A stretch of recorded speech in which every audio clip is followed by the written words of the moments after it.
All right, great. Thank you so much, Dr. Vanderpool. And so now we'd like to open the floor for questions.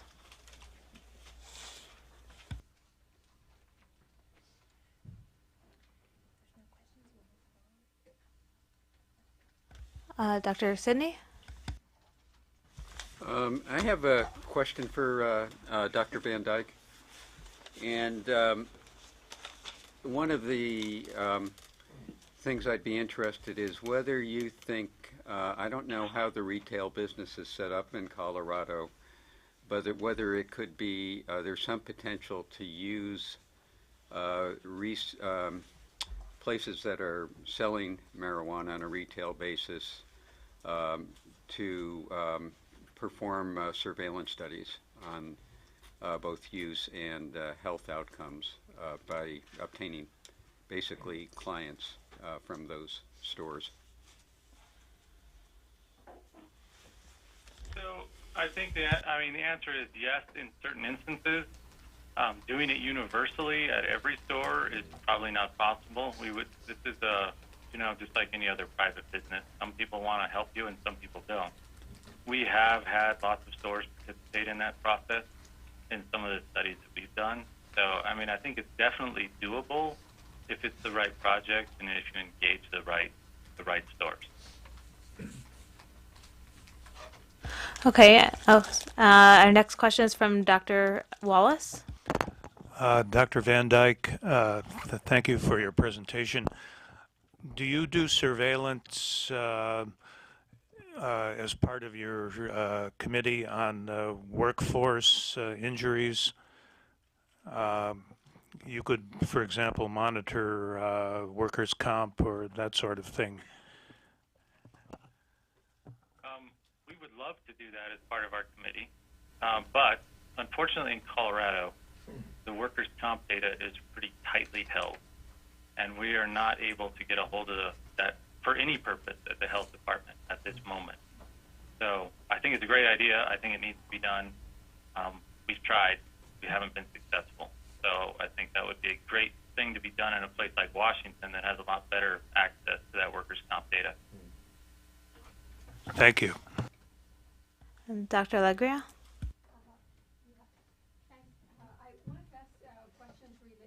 Questions related to Dr. Van Dyke about you mentioned that there was a lower trend among adolescents, but at the same time, so I would want to try to understand what accounts for that lower trend. And I also would like to hear a little bit, you still mentioned that you were interested in finding out more about the mental health effects on teens. So there seems to be a paradox that on the one hand, it's going lower, but at the other hand, you seem to be concerned about it. So I would want to hear a little bit more about that. So I think there's two things I was talking about, really. I think that we're looking at use patterns, and use patterns in high school students, from the best data that we have, seem to be pretty stable. It doesn't seem to be increasing significantly since legalization.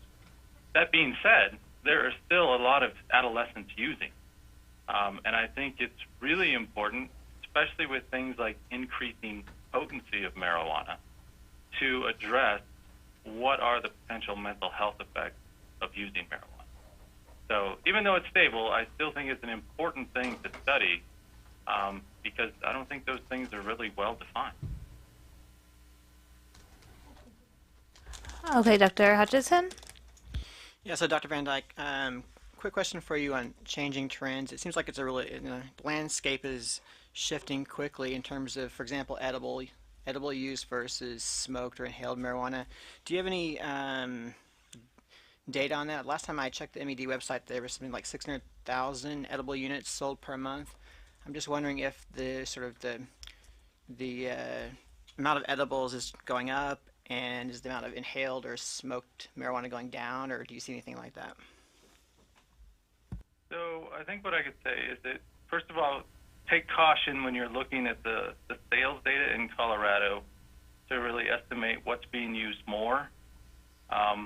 Because when we're talking about the units behind an edible and the units behind the flower, we're talking about different units.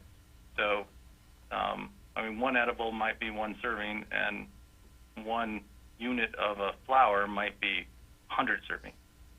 So I think a better estimate is really what we've done with population-based survey. Through our adult survey, we've really found that about 88% of people, their primary method of use is really smoking. We see a lot of co-use of other substances, but I think the method of choice, at least among those who use the most, seems to remain smoking. But that being said, there's a lot of edibles being sold in Colorado, and that is definitely a concern of ours as well. And I think one of the concerns is, are there different effects from edibles versus smokable products? And even more so, I think something concerning to us is that when we ask the question about how are people using and let them check every possible way that they use, we found that of the people who are using, about 18% of those people were dabbing at some point. Maybe not their primary method of use, but they were dabbing. So I think all of these different methods of use come with different hazards, and trying to address those is a complex issue. We next have a question from Dr. Edmonds. My question was for Doctors Walker and Ryan. It was specifically related to one of the slides that Dr. Ryan showed, but I'd be interested in hearing both of your thoughts with regards to the long-term effects of prenatal exposure out into adolescence. I guess I wanted to hear your thoughts about how well you felt like concerns around confounding and omitted variables were accounted for in those cohort studies that have been utilized. My mind can't help but go to a lot of what was learned with sort of the whole, the set of concerns around sort of crack babies and things, and then sort of looking at those cohorts long term and finding that, poverty, nutrition, a lot of sort of social factors were a better explanation for a lot of that than those exposures. So I was wondering about your thoughts in terms of whether or not you see parallels there, or whether or not there's already been lessons learned and that some of these studies have done a better, well, actually they're older, well, about the same age. So just what your thoughts are about that. Those are, I think, really important concerns, and there are a number of and the two studies that I mentioned, one really dealt with a very high-risk sort of urban population. The other dealt with a much more middle-class, homogeneous population. So it's interesting that the findings were fairly consistent.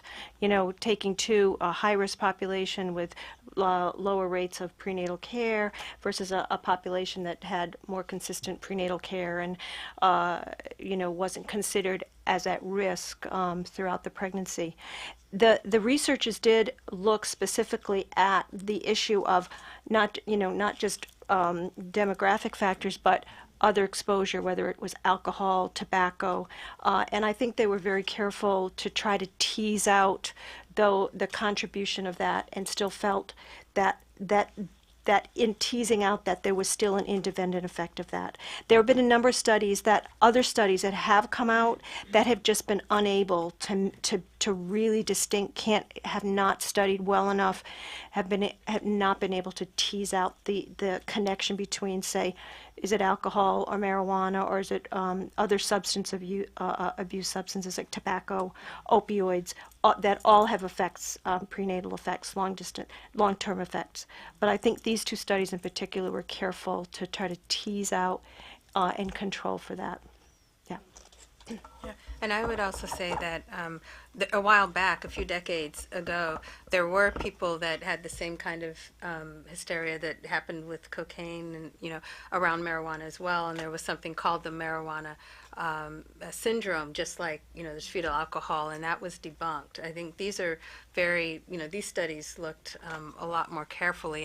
And I think also if you look at what we have available from the neurologic changes, what we see goes along with that disruption of development. It flows. It's what you would predict if the neurological development was impaired in the areas that you would see them impaired. What we're seeing is what you would have thought you would see. So I think it makes a lot of sense. Dr. Chuckley? Yes, this is a question for Dr. Van Dyke. One of your remarks caught my attention, and wanted to just get back to it. Do you feel that there's a need for more specificity around the definitions of frequency? You mentioned like occasional versus heavy use, dependency versus not, acute versus chronic, and in terms of how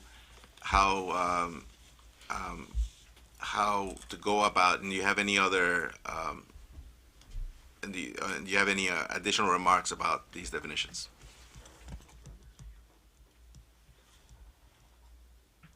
So I think it's really important that we all come to some sort of consensus on the definition of what is, occasional, regular, heavy use of this substance. Because I think those terms are thrown around a lot in the public. We just finished just a small study trying to figure out what the public thought was regular use. And basically, the moral of that study was that whatever the public thought was regular use was more than they were using. So I think we need to be more specific in terms of daily, monthly, weekly, having better terms to really describe these things. Because when we were doing our scientific review, there were definitely some topics where we found that the risk was really limited to the heavy users. So I think just being able to be specific and be clear in how we state those things, I think those definitions are important. Great. Our next question is from Dr. Piamelli. Question for Dr. Van der Pol. In the United States, the levels of THC in marijuana have increased steadily over the last 10 years. What are the data in the Netherlands? Sorry, I missed that last bit. Could you repeat that, please?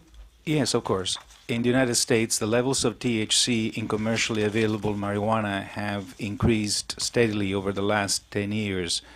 What are the data in the Netherlands? Well, as I showed one slide, the THC concentration has been monitored since 1999 and had gone up in the first few years until 2004. That was its peak at about 20%, and it's been declining, or rather, going about at 15% now. I must say we're not particularly clear why the peak happened. Well, there's been available like the indoor growing, and they've producers of cannabis have professionalized their way of increasing the potency in cannabis. But then after that, it decreased. So it may be that people just didn't necessarily wanted the highest high. One of the studies I mentioned showed that there's different types of users among even heavy users. One going for the more heavy high, while others do not.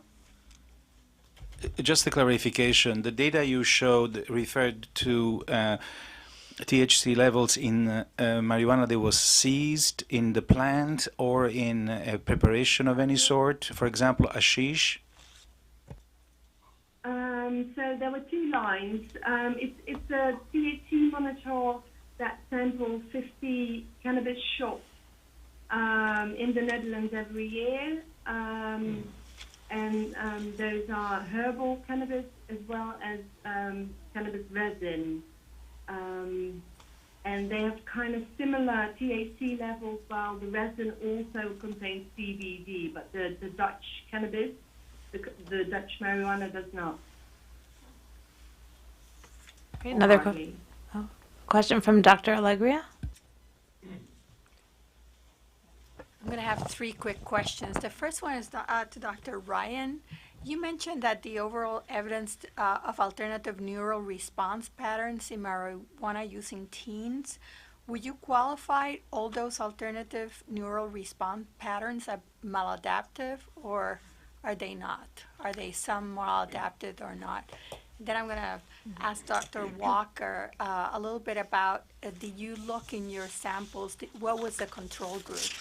I wasn't very clear. These are only samples from, from the clinics and not necessarily are look against other clinic patients that don't have cannabis, so I could have a better sense of your outcomes when you present your outcomes.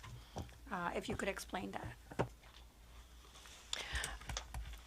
I think the data that I was citing were looking at the neuronal, was showing deficits in the visual spatial memory tasks. There were specific tasks that they looked at and found that there were deficits.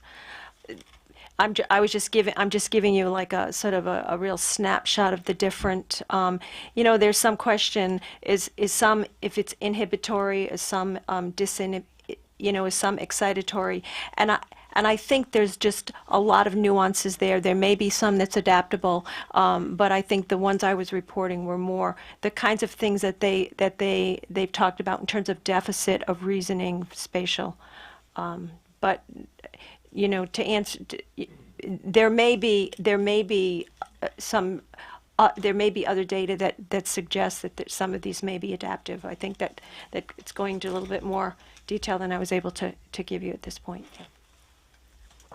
And all of the outcomes I was talking about actually were not from my clinic. It's more from just national studies and looking at what the outcomes are for adolescents in general.